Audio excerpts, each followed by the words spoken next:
নমস্কার বন্ধুরা, তোমরা সবাই কেমন আছো? আশা করি খুবই ভালো আছো। তো আজকে আমি একটা তোমাদের জন্য সিদ্ধ ভাতের রেসিপি এনেছি। এই যে একটু ডাল, মানে এক মুঠার থেকেও কম চাল আর ডাল নিয়েছি। নিয়ে এটা ভালোভাবে ধুয়ে নেব। ধুয়ে এখানে দেখুন অনেক রকমের সবজি কেটে রেখেছি। এই যে দেখুন কুমড়ো, পেঁপে, তারপরে আছে সিম, আলু, বেগুন, গাজর দিয়ে সিদ্ধ ভাত বানাবো। ভালোভাবে আগে চালটা ধুয়ে নিই। তো এখানে চাল ডাল ভালোভাবে ধুয়ে নিয়েছি। দিয়ে দিচ্ছি গরম জল। গরম জল এই জন্যই দিচ্ছি, তাতে জলদি রান্নাটা হয়ে যাবে। আর এই যে সবজি ধুয়ে রেখেছি দিয়ে দেবো। তো এখানে সব সবজি দিয়ে দিয়েছি, গ্যাসটা অন করে নিয়েছি। এই যে দিয়ে দেবো দুটো সিটি দিলে এই ভাত রেডি হয়ে যাবে।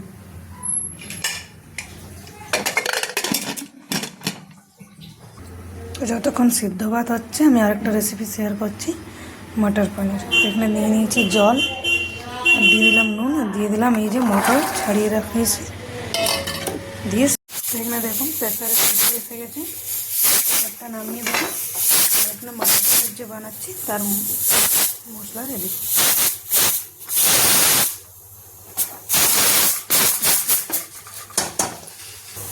দিয়ে দিচ্ছি সর্ষের তেল। তো এই পনিরটা আমি বাড়িতে বানানো হয়েছে, তো একটু পিস পিস করে কেটে নেবো। দেখুন কি সুন্দর পনির বানানো হয়েছে। দেখুন 1 লিটার দুধের পনির। তো এখানে পনিরগুলো সব ছোটো ছোটো করে কেটে নিয়েছি, তেলে ভেজে নেবো।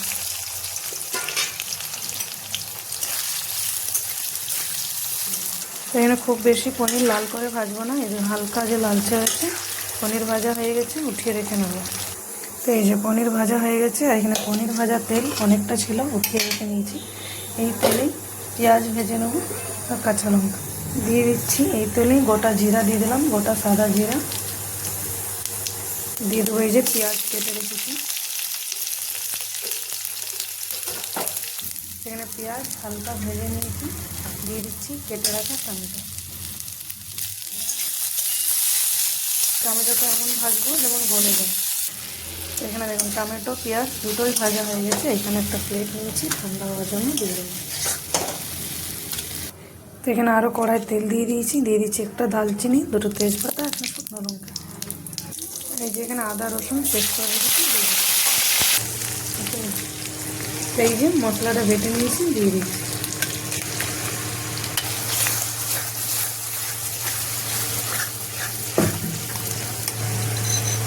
কালারের জন্য দিয়ে দিচ্ছি কাশ্মীরি লঙ্কার গুঁড়ো, দিয়ে দিচ্ছি একটু জিরে গুঁড়ো, দিয়ে দিচ্ছি হলুদ গুঁড়ো।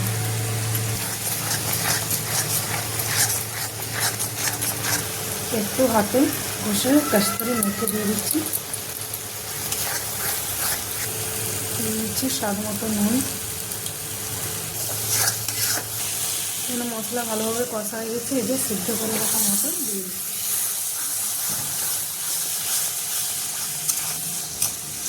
দিয়ে দিচ্ছি একটু চিনি।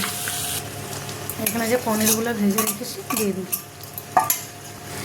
আর এই যে এই জলটা দেখছেন, এই জলটা হচ্ছে যে পনির বানিয়েছিলাম দুধ থেকে, সেই জলটা আমি ফেলে নিই। এটা দিয়ে আটাও মাখা যায় আর যে কোনো।